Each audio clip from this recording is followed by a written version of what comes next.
The loony left is using LGBTQ+, basically the alphabet, to groom and indoctrinate kids into victim groups, so they can tell them that everyone who is not in that group is oppressing that particular group, and CRT to indoctrinate them to be good little communists. If you don't believe me, they're already talking about arresting people for using speech they don't like.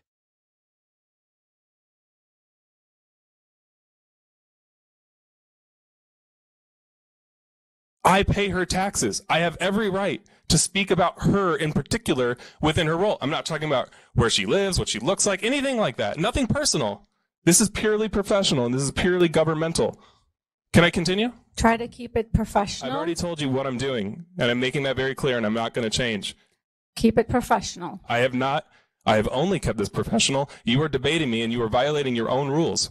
I'm here to talk as a parent. I've got 2 young boys. We live in Glendale, and when they come of age, I am deeply concerned about their educational prospects in this city.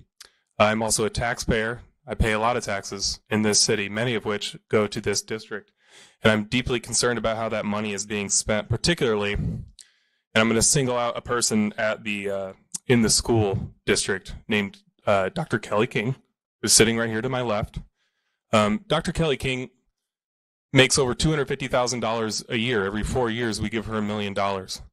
We will be paying for her pension for, the duration of her life after she retires. And she's doing things that I completely disagree with, and I think many members of the community would also disagree with. Previous speakers have mentioned the number of Armenians who live in Glendale. How many Armenians would support what she does? Let me discuss what she's doing.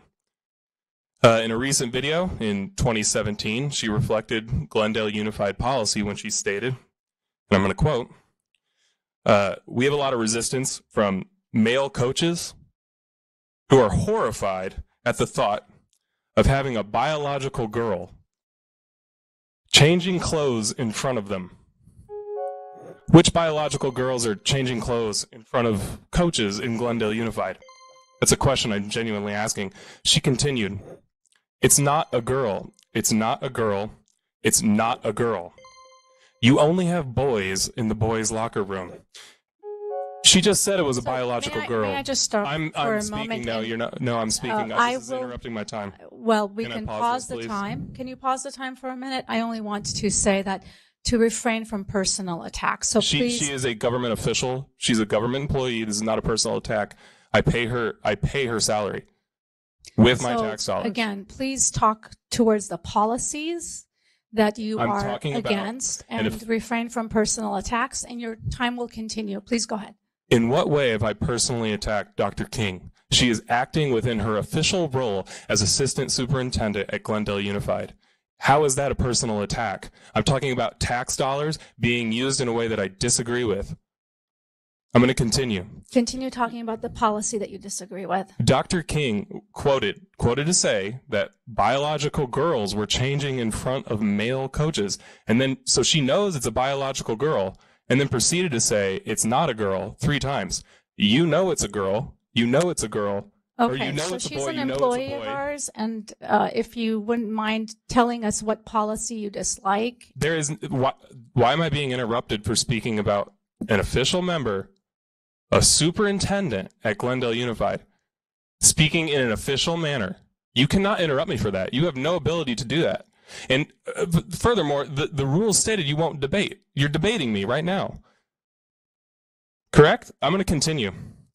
In discussing permanent records, she states that she keeps permanent records for a handful of trans students literally next to her in her room.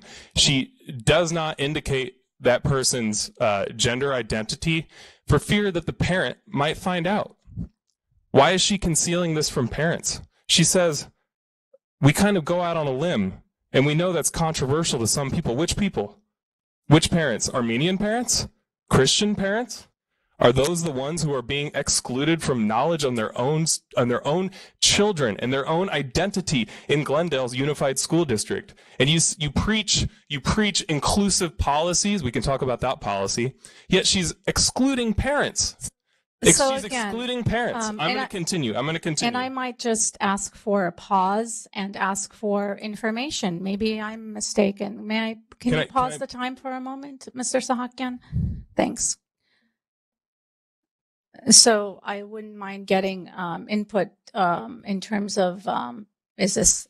So my understanding, again, is that we are the arbiters of policy. That is our decision. And so our employees are operating based off of our direction and the direction up here at the dais. So it is appropriate to criticize the policy. It is appropriate to question that. It is not appropriate to personally attack and denigrate a specific employee. I do not believe that that is covered under the public comment. I'm not personally attacking anybody. Yes, you are, sir. No, ma'am, I am not.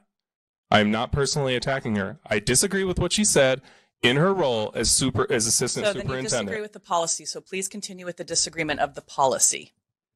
I am disagreeing with her, and this is not, you are debating me right now. You said you would not debate me. Why are you debating me? So you're using that particular thing inappropriately, the fact that we don't debate. So I am not attacking her personally. This is under her official role as assistant superintendent at Glendale Unified. You are not allowing me to speak freely in a government entity about a government employee. I pay her taxes. I have every right to speak about her in particular within her role. I'm not talking about where she lives, what she looks like, anything like that. Nothing personal.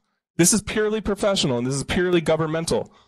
Can I continue? Try to keep it professional. I've already told you what I'm doing, and I'm making that very clear, and I'm not going to change. Keep it professional. I have not. I have only kept this professional. You are debating me, and you are violating your own rules. So, Mr. Sahakian, go ahead and open the time again. Thank you so much. Dr. Kelly King has worked with Gender Spectrum, an organization which you guys have actually paid money to in several schools. If that's not a conflict of interest, I don't know what is. She's worked with Gender Spectrum to produce gender support plans. In these gender support plans, she ranks parents whether on how affirming they are on a scale of 0 to 10. Who determines that? Based on what criteria? I'd love to know that policy.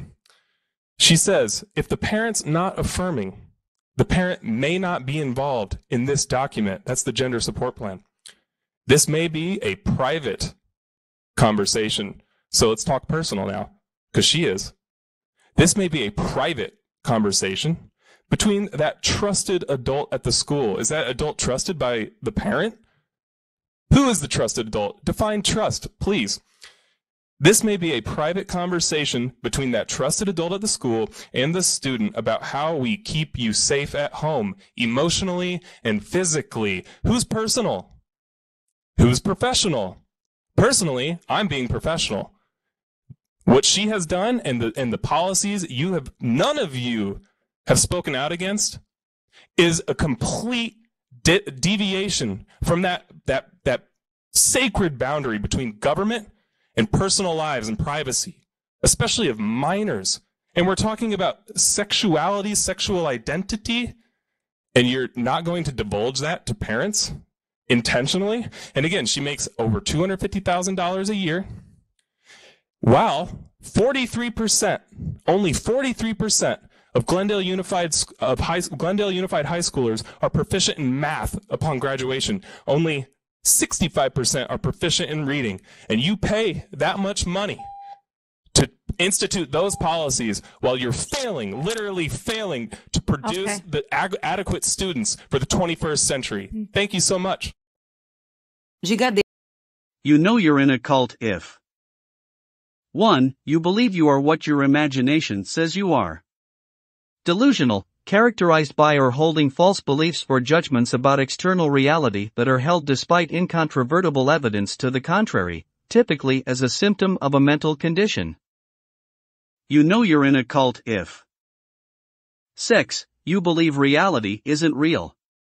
Delusional, characterized by or holding false beliefs or judgments about external reality that are held despite incontrovertible evidence to the contrary, typically as a symptom of a mental condition. You know you're in a cult if 10. Thanks to Jamie Lee Curtis, who didn't know how many Oscars she'd won, them can't count. You know you're in a cult if 11. You will cry in protest to take a real black woman off a syrup bottle and a Quaker off a box of oats named Quaker Oats, only to put a fake white woman on a beer can.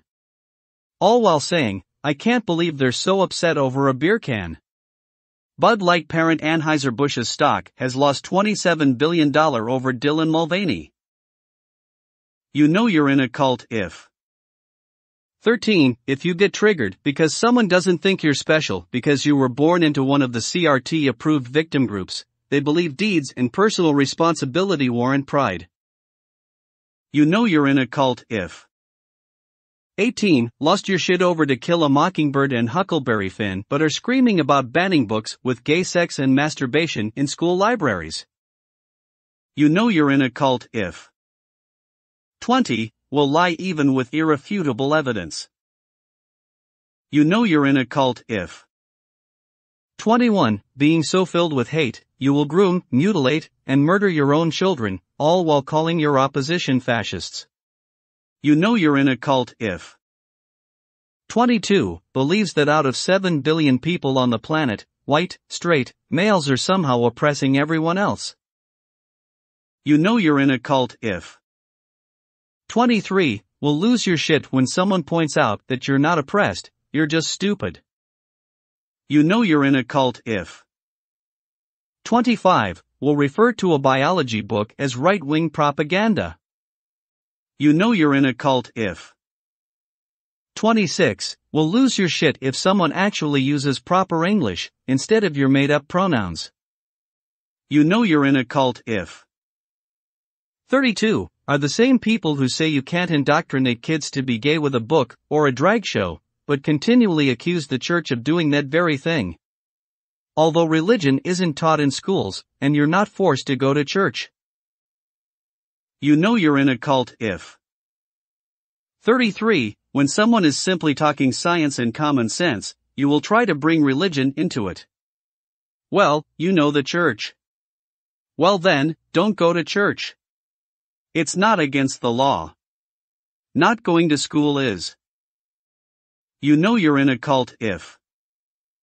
34. Will use unrelated behavior to justify their sick, grooming behavior. You know you're in a cult if. 38. You resort to insults as you can't handle the truth. Delusional, characterized by or holding false beliefs or judgments about external reality that are held despite incontrovertible evidence to the contrary, typically as a symptom of a mental condition. Patients with schizophrenia may show dysfunctional impulsivity and impulsive aggression. You know you're in a cult if. 39. Will lose your shit when someone says you're in a woke cult, and to prove you're not, you do the things on this list over and over and over. You know you're in a cult if. 40. Will accuse your opposition of that which you are guilty. You know you're in a cult if. 46. Consider chemically castrating a pedophile horrible and inhumane, but chemically castrating a child just dandy.